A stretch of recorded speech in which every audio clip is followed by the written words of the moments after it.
अस्सलाम वालेकुम स्टूडेंट। आज की इस वीडियो में जो हम पढ़ने के लिए जा रहे हैं वो है यूनिट नंबर 14 के फर्स्ट 4 एग्जांपल्स 14.1, 2, 3 एंड 4। चलिए इसमें स्टार्ट करते हैं। एग्जांपल हमारे पास है 14.1।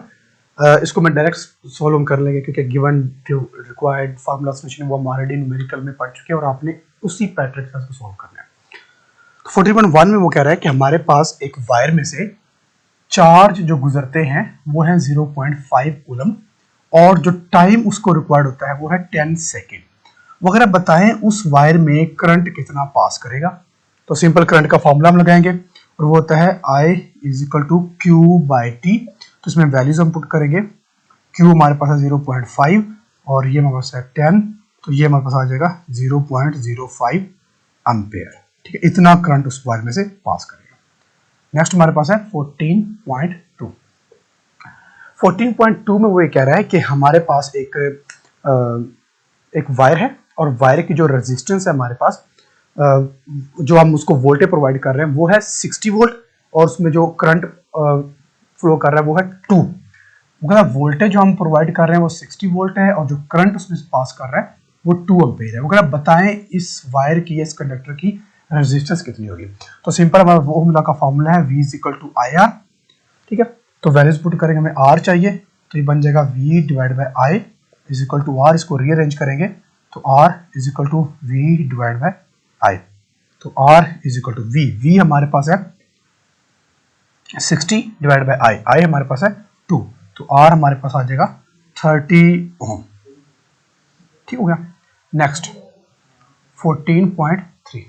14.3 में वो कह रहा है कि हमारे पास एक वायर है और वायर की जो लेंथ है, लेंथ ऑफ वायर यानी कि L, वो हमारे पास है 1 मीटर। ठीक है, अब उसका जो डायामीटर है, डायामीटर ऑफ वायर यानी कि D जिसको हम लिखते हैं वो है 2 मिली एम्पेयर। तो सबसे पहले मिली को खत्म करेंगे।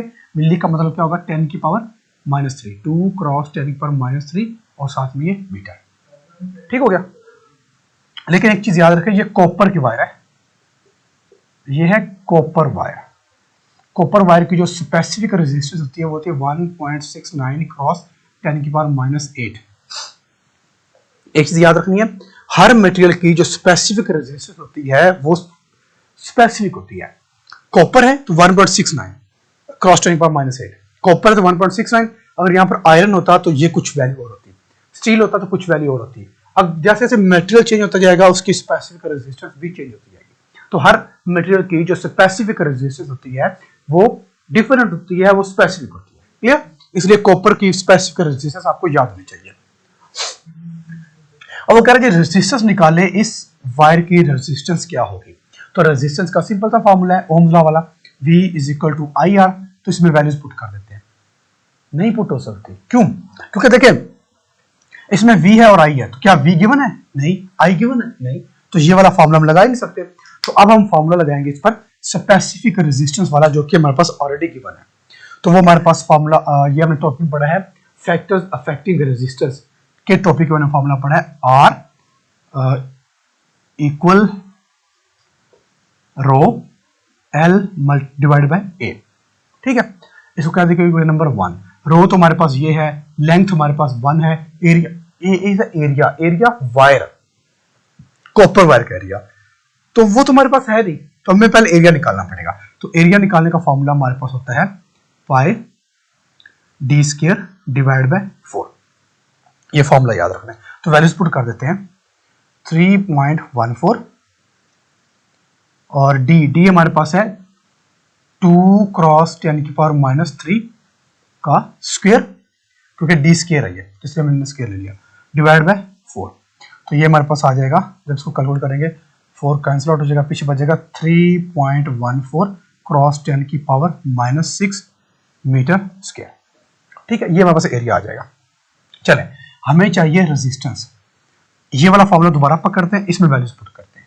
तो R = रो का वैल्यूज है 1.69 × 10⁻⁸।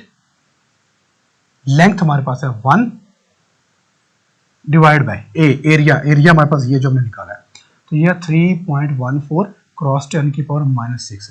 अब जब इसको हम कैलकुलेट करेंगे तो हमारे पास जो फाइनल आंसर आएगा वो आएगा 5.3 क्रॉस 10 की पावर -6 ओम, सॉरी -3 ओम, ये हमारे पास आंसर आएगा। ठीक हो गया। तो ये हमारे पास था -3 5.4 क्रॉस 10 की पावर -3 ओम। तो ये हमारे पास इसका फाइनल आंसर है कि उस कॉपर वायर की रेजिस्टेंस हमारे पास ये है। ठीक हो गया। नेक्स्ट हमारे पास है न्यूमेरिकल एग्जांपल 14.4। तो 14.4 न्यूमेरिक एग्जांपल में याद रखें, जो 14.4 हमारे पास है ना, इसमें रेजिस्टेंस है R1, रेजिस्टेंस है R2 और वोल्टेज हमारे पास गिवन है। ठीक है, वो कह रहा है कि ये सीरीज में कंबाइन है, सीरीज में कनेक्टेड है। तो ये सीरीज, और इसमें हमने मालूम करना है इक्विवेलेंट रेजिस्टेंस मालूम करना है, हमने हर एक में करंट मालूम करना है और हर एक में पोटेंशियल डिफरेंस या फिर वोल्टेज हमने मालूम करना है। ठीक है, तो ये हम ऑलरेडी न्यूमेरिकल में कर चुके हैं और वो न्यूमेरिकल था 14.5। तो 14.5 में हम सीरीज कॉम्बिनेशन वाला ऑलरेडी कर चुके हैं।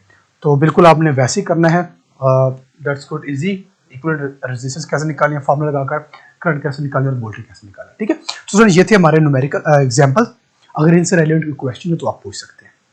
Thank you.